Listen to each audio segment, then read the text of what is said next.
I hope everyone had a great 2023, and as 2024 comes on, we're going to focus a little bit more on the battles that happened in this country and abroad, and we're going to visit a lot of the memorials and markers. We're going to start with the War of 1812, and actually a lesser known part of the War of 1812 was the Creek Civil War. The native tribesmen of the Creek, some of them were very progressive. They wanted change. Others did not want change so much. And just like in today's society, there's a lot of clash. So we're going to talk a little bit about that. But before we get started, we're picking up in the middle of the battle, essentially. And these are two lesser known battles of the Creek Civil War that brought the Americans into the war. So right after the massacre at Fort Mims down in southern Alabama, word went out that the people were demanding protection. So there were forces, there was militia in Georgia, militia in Mississippi, and then we had the Tennessee militia. And Andrew Jackson's superior told him, you got to get down there, you got to help these people. Stuff's happening and we can't just let it go on like that. They slaughtered an entire fort. One of my best men was killed down there. Andrew Jackson was deployed, and when he came down to the state, one of the first things he did in early 1813 was on this site right here where we are. He constructed a great fort. Fort Strother, it was pretty much just a supply house where they kept a lot of the munitions, a lot of food, stuff like that to get around to the area. But right here, they put up a great marker to Fort Strother. This wasn't like a battle fort like you would think. Of course, it had the high walls that went all the way around, and it had the entrances. But this was not a fort that you would think of as a military strategic location that needed protection. This is to say, this was just a small supply fort.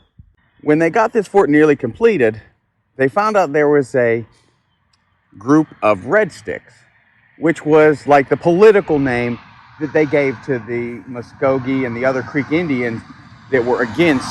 Yeah, they didn't want the settlers coming in and being in the middle of their territory. They didn't want progression. And we have factions like that today. So the Red Sticks were the conservative party almost, like they didn't want change and progression with the white settlers. Well, within their group, I would say they would be conservatives, because they were more on the lines of, let's not allow any external influence. Let's make sure that we're keeping our ways. Tradition. Very much, right. Very much like the Amish people that we visited, the Mormon people that we visited. We see they're not bad people. They're wonderful people, but they have their traditions and they like to stick with those. And then you have the other faction, the Creek National Council, led by Tecumseh, that wanted progression. Right, and that's something that if you guys want to see the first part of this battle, all of Fort Mims and the creation of these councils, put some comments below and we'll make a trip to South Alabama and go to those markers and show you all of that and cover the first part of the story. And please, guys, we see a lot of people watching the videos. Y'all are not liking or subscribing or commenting, and exchange with us, talk to us. Right, it only takes a moment to hit that like button. Only takes a moment to hit that subscribe button, and that helps us a lot. One thing that we want to make clear, and one reason that we're so passionate about bringing these battles to you this year, is at no point in our history, and I'm talking modern history, Gen X forward, have we been this close to a major conflict globally. Right, and we're being on our own land here. And what I see is people crying for freedoms of other people, but what we have to understand, and I think if you've ever watched Lord of the Rings, there was a scene where they were going to Helm's Deep, and the King of Rohan, he came over to his daughter, and she was all excited that the people were there, and he said, "We have paid for it with many lives." Freedom is not a dollar value. Freedom is not just declaring that I'm free, declaring I'm going to do what I want to do. They set up Fort Mims thinking that they were free, were going to do what they wanted to do, and women and children all got slaughtered. And Fort Mims was a massacre. Yes. Because of that mentality. You have to know and understand that freedom is paid for with lives. So we're hoping you want to engage with us, and let's keep these conversations and these talks going. So I guess where we're going to be Heading to is Battle of Tallushatchee. There was a group of Red Sticks that had gathered there, a large group of them. And Andrew Jackson and them found out about it. And so they sent a regiment of 3 detachments up there and surrounded it. We're here at the Battle of Tallasseehatchee at the site where this happened, and where the Red Stick Native American Creek warriors were surrounded by Andrew Jackson and General Coffee. And they came in from both sides. as the battle was going on, one regiment went this way. Yeah, I'm coming down this side, and if you'll look at it, like he goes around one side and I go around the other, and we're surrounding the fort. So I'm going to the backside, and and the big differences were this entire faction here was the same group that went down to Mobile, Just like they did at Fort Mims, and then we're coming back in toward the center of the fort where General Coffee surrounded them and killed, it was 86. 186 members of their party. That was men, women, and children, and it was our first victory. The main differences were related to progressiveness. And the native people of this area, they weren't really into modern conveniences. They didn't want the structurally built homes with the modern items. There were early items coming out. And as all of this was happening, these factions were fighting against it, like we mentioned earlier, with other groups.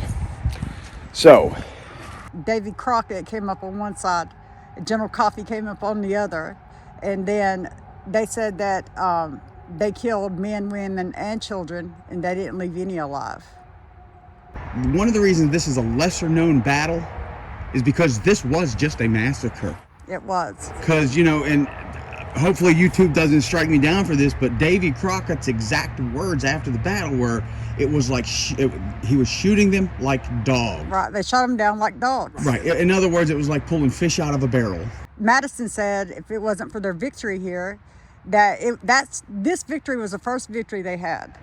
Right? Against In the the Red entire Sticks war. in the entire war. It was the first victory. It was also the 5th battle. So if it wasn't for this, they would have never turned the tide of the Right, Creek but War. you also have to remember too, now we had the War of 1812 going on, and guys, if you want us to cover some of the War of 1812 and visit those locations up on the northern borders and out west, Yeah, drop a link below, we'll do that. But the War of 1812 was raging. So the Union Army, the formal army of the United States, 36 years old, that's all this country was, 36 years old, we're fighting the British to determine the Canadian border. We're fighting the British to determine the northwestern borders. And now we're brought into the middle of a Native American Civil War. Right. So we're fighting a battle on 3 fronts. And what Jennifer said earlier, they kicked our butts. Up until that point. There was not a person left alive at Mims. Right. There were some that escaped, of course, always. But anyone that was there, they took no prisoners. No, they took no prisoners, and they tried to annihilate them. And so when we came back against them, we had the same mentality, because they were not going to stop. We were invading their land. In their eyes, Exactly. we were invading their land and killing their people and taking their people. And then the other faction of the Creeks that were not loyal to them, were not loyal traditionalists. They were working with the Union government, the Union Army, to help them, and they're the ones that come down here and help. They helped defeat Essentially, how the this battle went, which you really can't call it much of a battle because it didn't last long. It was just a couple hours and it was all over. But the 2 regiments sent a few guys to the center of town, and the goal was, let's pull everybody out. Right. Now that's probably a tactic that wouldn't work today, but back then, it was like the greatest new thing in warfare. I don't know that it wouldn't work. Say that you went to the middle of town, you were some big military leader, wouldn't it pull the people out? It would I think today it would raise more suspicion.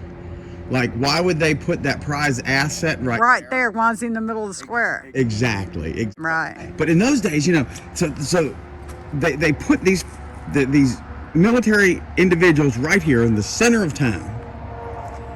And the moment they were in the center of town, it worked. Right. The native people started coming out of the houses. And remember, this was a town, but this was not a conventional town like we think of them.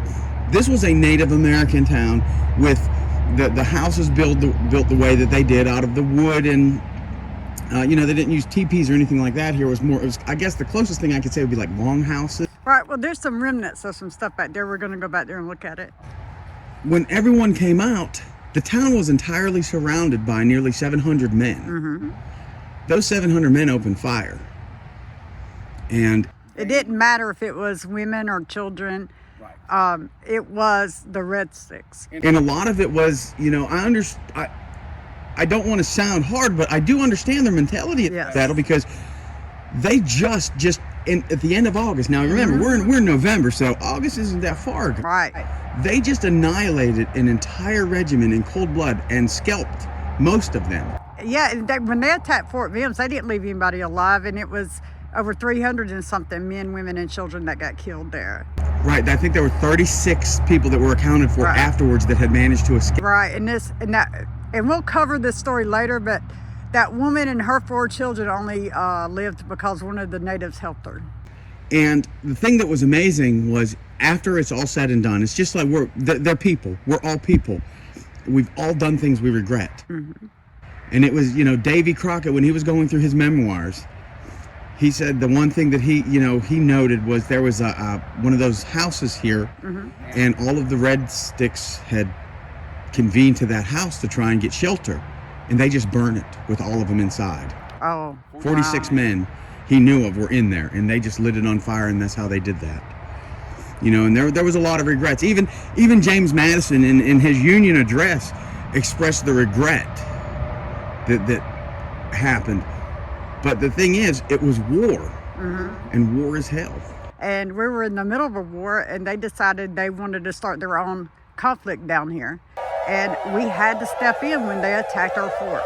Right, and that's what I was making the point before, is it was not our U.S. military at that time. It was not the Continental Army or the Union Army, whatever you want to call them.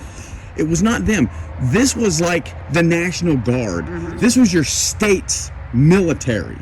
That's why it was the general in Georgia said, you guys go and you get it from the east. Mm-hmm. The general in Mississippi Territory said, you guys pull in from the west. And then Jackson's group all came in from the north out of Tennessee. Mm-hmm. But that was those individual territory militias. Mm-hmm. It was not a formal army. Not at that time. It's like the National Guard today. Yes. The governor of Alabama can go into Texas, but they can't tell the Texas National Guard to do a damn thing. No. And that's kind of how it was. And this was before Alabama wasn't even a state at this time. And we'll get into more of the Alabama becoming a state in other states in later videos.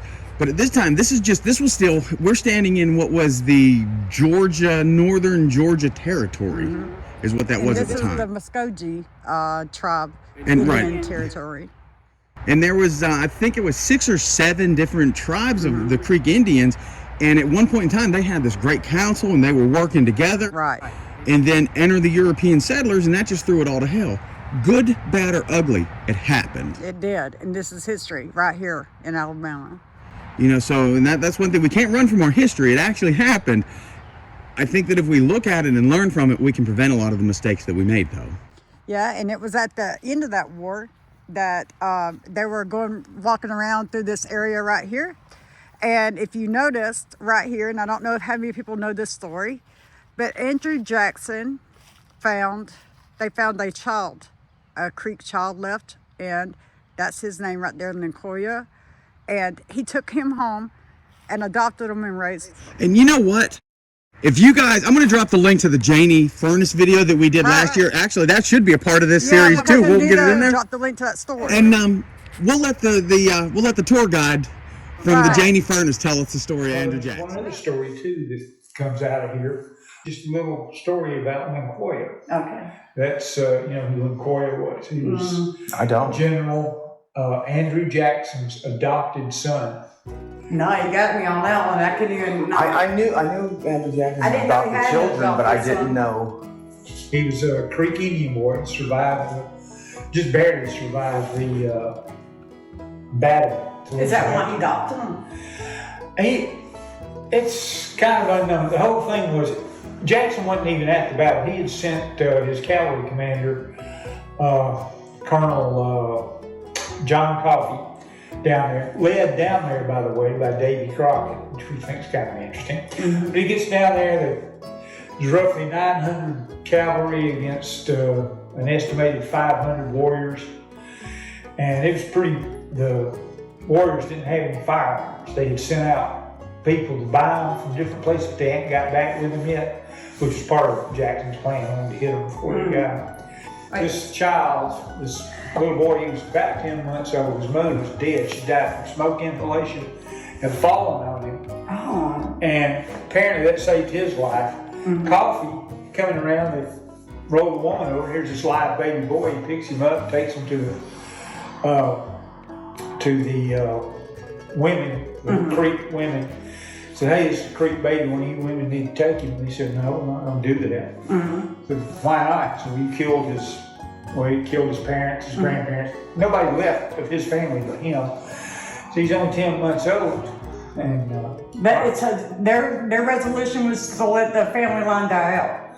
well, no, what they were going to do, according to their beliefs, pick up all the dead family members, put them in one spot on sacred ground, and then they were going to take the baby, put him right in the middle, and let the family spirits watch over the baby. They take care of him, and then these go on. And Coffee he'd seen too much about He'd never seen a lot of women and children hurt on a battle like he had on this one. And he just said, no. And he got the baby, gave him to one of his lieutenants. He sent him back up to Jackson, who was in Fort Strother. I don't know if I mentioned that or not, but Fort Strother is about 5.5 miles back this way, or it was when I was there. They take the baby into Jackson, and the only way I describe it here, the only way I can think of describing it, is that a miracle took place. Because Jackson turned around, looked at the baby, and just fell in love with it. And you got to figure, Jackson's red-headed, he's Irish background, he's bad-tempered, and he doesn't like Indians very much. But for some reason, he just saw that baby, gave him a Creek name, Muskogee name, Lincoya, it meant little stranger, and wrote a letter to his wife, Becky, up in Tennessee, sent the kid up to her, said, take care of this kid, he's ours now. Or words to that effect. Wow. That's what I'm doing. I'm out on the road. Oh no, you're not sending a kid in a letter. And then he later on gave him a second name, Jackson. He adopted him, raised him as his own son. All right, sir. Well, thank you so much for time. I hope we broke up your day a little bit. You did. All right, sir. Hey, you have a wonderful day. And again, thank you. We'll be seeing you again.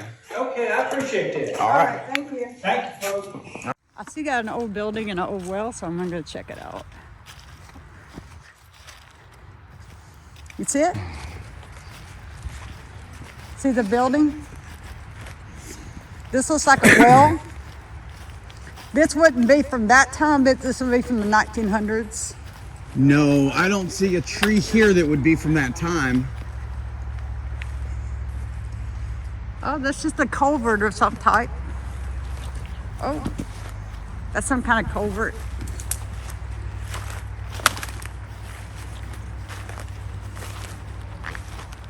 And you know, just kind of walking back here looking, I really don't.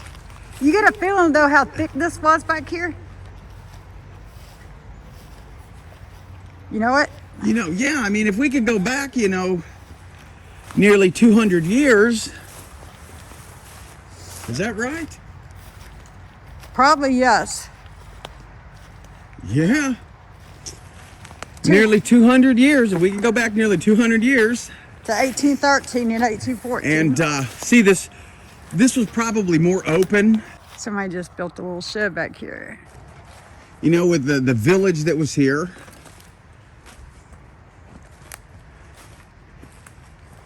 And I can hear the river running. And you know, I'll tell you something else that's kind of terrible that we've done. Hollywood has done this to us. Hollywood has given us a stereotype of what the native people were like here. And, you know, there's truth to every stereotype. But it doesn't mean that's the entire class of people. And the Creek were a fairly modernized group for the time. They had towns, they did farming and agriculture, trade. And if you notice, right here on the river, there's a creek that's running right through there. And we'll see it. I'll take some pictures of it, video of it as we go by it. You see it? Mm-hmm. But I'm thinking about, if you look back through there, that was a town, right? Right, all of this Okay. right here was a town. So this was like the center. And where we're standing is where that happened. So right under our feet is where that happened. And it gives you a different kind of feeling when you know you're standing on a spot where a massacre happened. And that's what it was.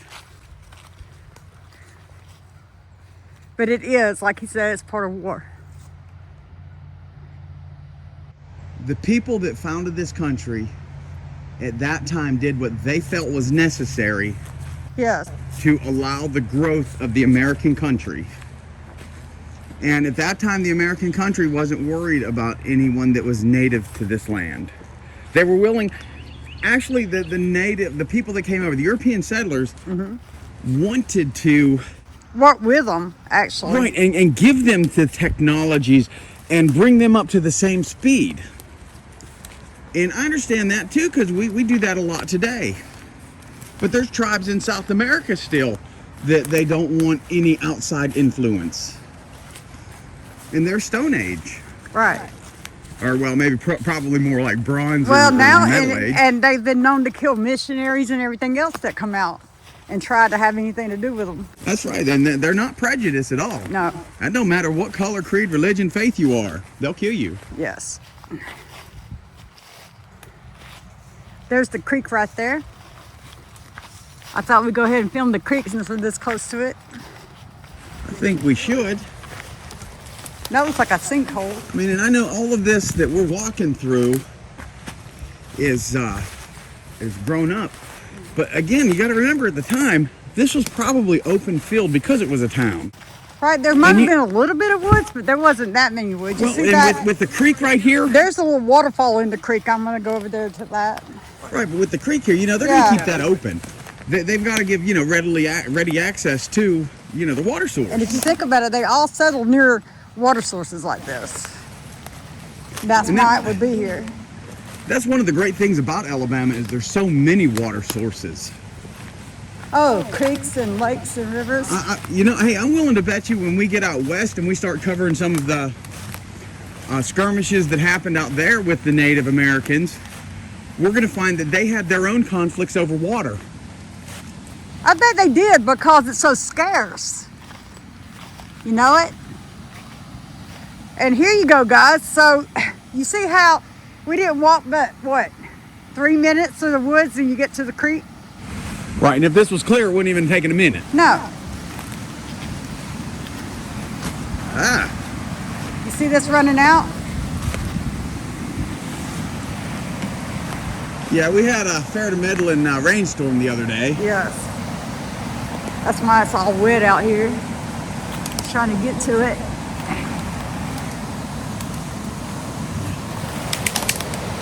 There you go.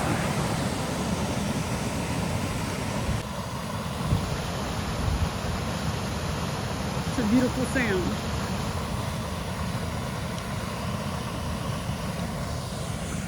When this battle was over, everybody returned to Fort Struthers, and that's kind of where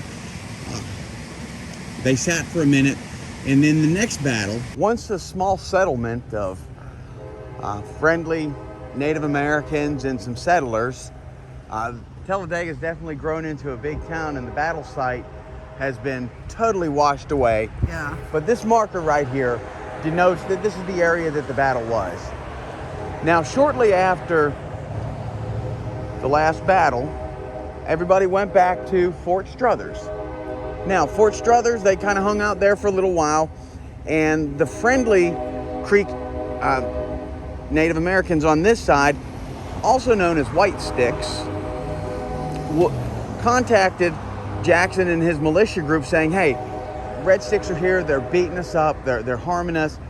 So Jackson decided, he and his men, only a week after the last battle, their men still pulling themselves together, they got on their horses and they came almost 30 miles to Talladega. And this is where the main course of that battle took place. Again, it was in retaliation. This was total retaliation of the Red Sticks. You take my place, I'm going to take something of yours. Right. But it didn't work out that well for them. They thought they had a great position, but they didn't. So we'll just kind of walk around the town square a little bit here. Okay. So this was the battle. Right here is the site where the battle took place. And Andrew Jackson came down and Coffee came down. They had the Red Sticks, they were leading the victory. Then the Red Sticks got the momentum somehow. I don't know how they got the momentum, but they did. Right, and there was a couple different leaders in the Red Sticks. William Weatherford was the big leader here. And you know, when I first saw the name William Weatherford, I had to look it up. I had to look it up for myself because it sounded like an English name, and he was supposed to be in the Red Sticks. And that's when I found out that there was a lot of I guess you would say interracial mingling with the native landsmen and the European settlers, and even some of the Spanish. Right. You know, because one thing we didn't mention at the last one, we had the war going on in the northern Canadian border, the Northwest Territories, but what we forgot to mention was Spain had Florida. And Florida actually originally came all the way across the panhandle of where Florida is now, through that bottom half of Alabama, through that bottom half of Mississippi, over towards Louisiana. Yes, it did. So that was a pretty massive chunk of land, and we were fighting over that border too. So the U.S. military was really pulled, and if it wasn't for the might of people like General Jackson and General Coffee doing the things that they did in this area, we would not have Talladega, Alabama as we know it today. No, and we wouldn't be standing right here in this courthouse square. No, And this is where the battle took place. And they said what happened was when the Red Sticks started getting a momentum and they started to get through, the soldiers from General Coffee and Jackson started getting scared and retreating a little bit, and they let 700 of them slip through their ranks. Now they ended up having a victory here, but 700 Red Sticks escaped through their ranks. The next episode in this little series, we're going to go do the Battle of Horseshoe Bend. It was a huge mistake to allow the number of Red Sticks to leave this area. They could have averted a major upcoming battle if they would have finished the battle here. Right. Now it said between the two battles, between Tallushatchee and Talladega, that 1,000 Red Stick warriors were killed. So before the next battle, they had 1,000 less warriors, but still, they wouldn't have let the 700 get through their ranks if they just held themselves. But they did. They let them get through their ranks. Right, and this a lot of this goes back to what we were saying about Davy Crockett expressing his regrets, and the other military leaders expressing their regrets for how brutal and savage they were during the battle. Right. But again, if there wasn't like that, war. Right, and if they don't do it then and stop it then it's just going to come back later and bite you in the butt. Right, it's the same scenario that we're dealing with in the world today. Right, It's how do you battle? Because yes, there were definitely innocent women, children, and men there. Yeah. In a military conflict, the civilians are going to always be collateral damage. I don't care what type of a war it is. In the Civil War, the South was collateral damage for the North. There was men, women, and children killed in the Civil War. There were men, women, and children killed in this war. But look at Sherman. When Sherman came through during the Civil War, every Southerner was collateral damage because he didn't care. Men, women, children, pillaged, slaughtered. Right. He didn't care. Right. Right. So that is a part of war. That is exactly a part of war. As much as I despise the man, I can't say that he did the wrong thing for the war. But he does what generals do in war. Right. He did the necessary And action. that's what you're supposed to do. And regardless if it's bad or not, or whether what your opinion is on it or not, it is just the realities of war. We just think it's great to share these stories with you, bring a little bit of American history up. So for some of you that may never have heard these stories, I think they're great stories to hear.